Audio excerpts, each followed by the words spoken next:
تو آئیے ایک مرتبہ بارگاہ رسالت امام صلی اللہ تعالیٰ علیہ وسلم میں ہدیہ درود پیش کریں پر یہ بابا سے قدر اللہم صلی علی سیدنا شفیعنا حبیبنا نبینا مولانا نجانا محمد بارک وسلم علیہ صلاۃ و سلام علیک یا رسول اللہ صلی اللہ تعالیٰ علیہ وسلم۔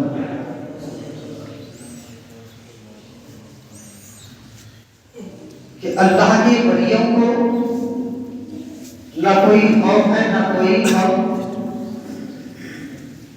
الذین آمنوا وکانوا یتقون، اور بے شک وہی لوگ کامیاب ہیں جو لوگ تقی تقوی گزار ہیں۔ اس میں آگ ہے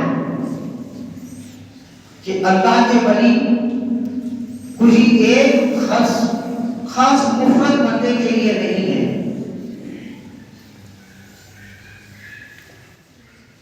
ہر نبی کے دور میں اولیاء کرام آئے، ان کو ان ولیوں کی نسبت سے مانا جاتا ہے، ان کی ولایت بھی اسی طرح سے فائز ہے جس طرح سے ان کے زمانے کے نبی کو درجات و مرتبت و کرامتیں حاصل تھی۔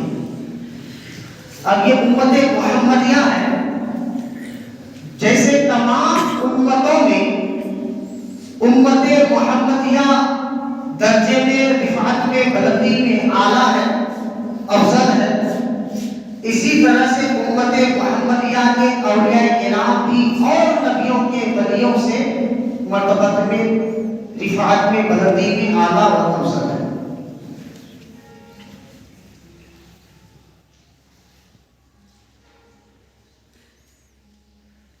اب ولیوں کے ماننے پر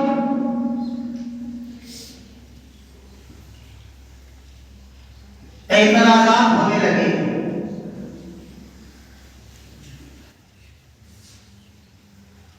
آج سے تاریخ ہند میں حضرت خواجہ معین الدین حسن چشتی اجمیری رحمۃ اللہ تعالی علیہ کا ان سال 811واں عرس ہوا۔ لم سم 50 سال ہندوستان میں انہوں نے تبلیغ و تدعیہ تو نہیں کی، 25 سال کے وقت انہوں نے ہندوستان میں سفر کیا۔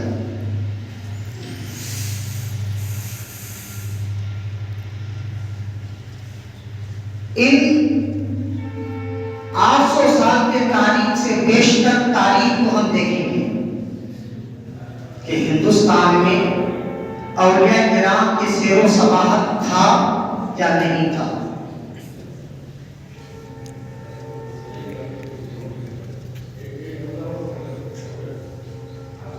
تاریخ ہند کا اگر مطالعہ کریں گے تو ہمیں پتہ چلتا ہے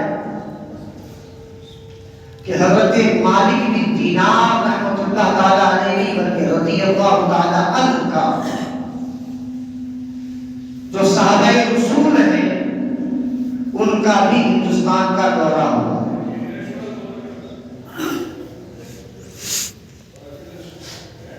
صحابہ کرام نے آپ کے بغل کا ایک راجیہ ہے جس کو ہم پنجاب کے نام سے جانتے ہیں۔ پنجاب میں بھٹنڈا ایک شہر ہے جس کے اندر حضرت بابا حاجی رتن ہندی کے مزار اقدس ہے، جس کے بارے میں کہا جاتا ہے کہ یہ صحابہ رسول ہیں۔ اور کیرل کے سرزمین میں دو اور صحابی رسول کا مزار اقدس ہے۔ تو پتہ چلا کہ ہندوستان کی سرزمین پر زمانہ نبوت میں بھی مسلمان آ چکے تھے، بچ چکے تھے۔ اس سے پہلے کی تاریخ دیکھنا چاہیں تو گجرات میں ایک مسجد ایسی ہے جس کا رخ خانہ کعبہ کی طرف نہیں بلکہ مسجد اقصی کی طرف ہے۔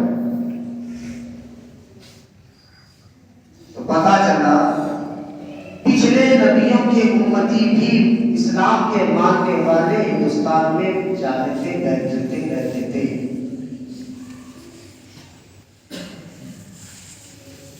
اب تاریخ ہند کے سلاسل میں لوگوں کے درمیان میں خلط ملط ہوتی رہی۔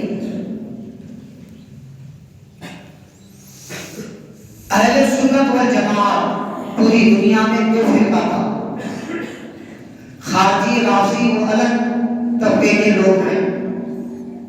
اہل اسلام کے مسلمان مانے جانے والے لوگ دو طرح کے تھے، ایک تھے سنی اور دوسرا سیکھ۔ ہندوستان پر حکومت کرنے والے اکثر لوگوں کی سربراہی جو رہی ہے وہ سیاہ حضرات کی رہی، بادشاہوں جو لوگ گزرے ہیں اکثر لوگ سیاہ کے تھے۔ یہی وجہ ہے کہ سنی لوگوں میں سیاہ لوگوں کی کلچر بھی شامل ہے۔ جیسے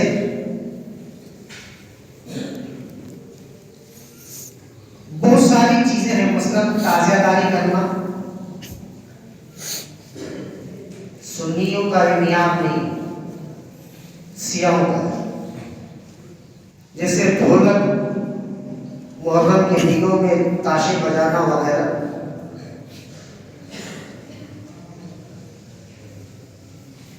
اب دو فرقوں کی خلوت ایک فرقہ میں ہوا۔ اب یہی سرزمین ہے آپ کی، حضرت خواجہ غریب نواز کے مرید خاص، شاگرد خاص حضرت صوفی حمید الدین ناگوری رحمت اللہ تعالیٰ علیہ، ناگور شریف میں جلوہ فغن ہے، باحیات ہے۔ ملتان کے ایک صاحب ولایت جن کا نام حضرت شہاب الدین سہروردی ہے، وہ اپنے خلیفہ کو بھیجتے ہیں، شاگرد کو بھیجتے ہیں کہ جاؤ حمید الدین کی خبر و خیریت لے کر آؤ کہ حمید الدین کہ مریدین ان کا خانقاہ صحیح ڈھنگ سے چل رہا ہے کہ نہیں چل رہا ہے، ان کی خبر لے کر آئے۔ تو حضرت شہاب الدین سہروردی ملتانی اپنے مرید خاص کے ساتھ کچھ ہیرے تھیلی میں ڈال کر دیے اور جا کے ان کی بارگاہ میں یہ نذرانہ پیش کرنا۔ اب یہ نذرانہ مسافہ مناقہ میں جو دیا جاتا ہے یہ بزرگان دین کا طریقہ ہے، لے کر آئے۔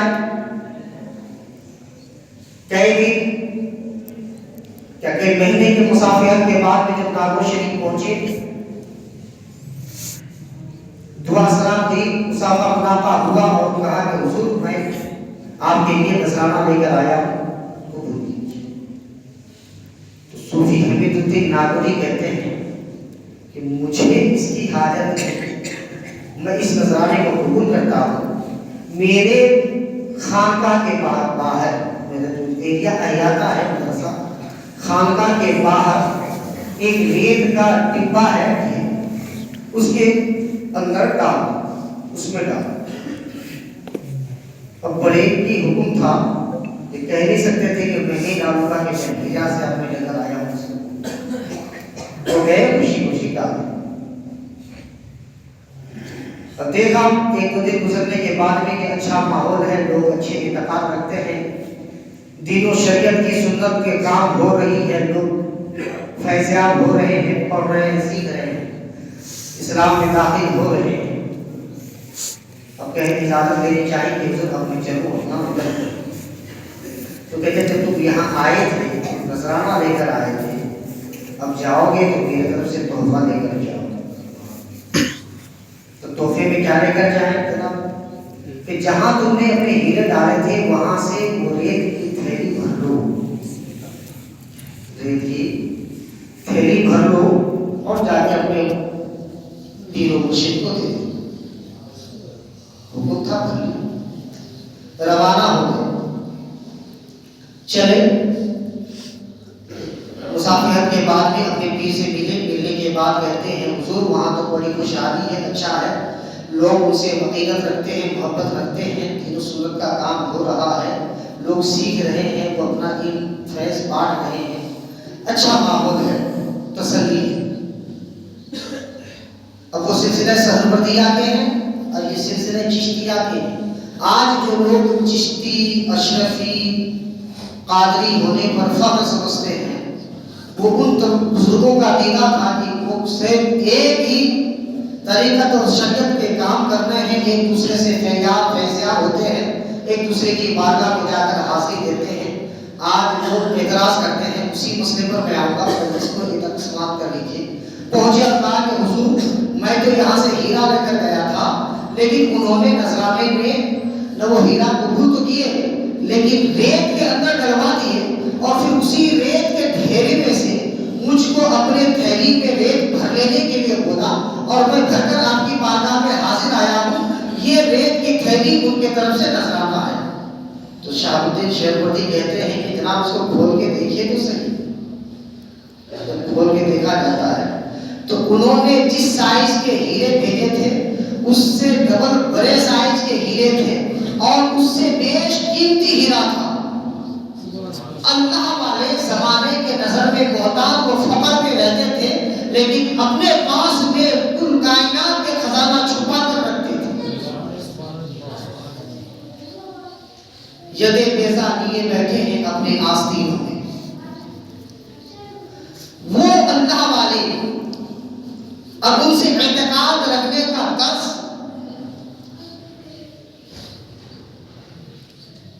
زمانہ رسول سے چلتا ہوا آ رہا تھا۔ چلتے چلتے چلتے چلتے تاریخ ہند میں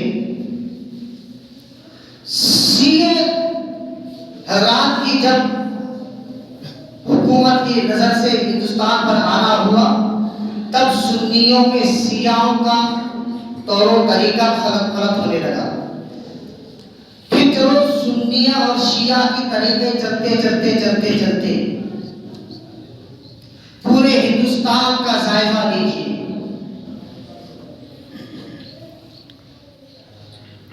1840 اور 44 سے بیشتر کوئی بھی اولیاء کرام کے شان پر گستاخی کرنے کے لیے کرنا تو دور کی بات ہے، اس طرح کا ذہن وہ عقیدہ بھی نہیں رکھتا تھا۔ حضرت امیر خسرو اپنی فہرست میں اپنی کتاب میں لکھتے ہیں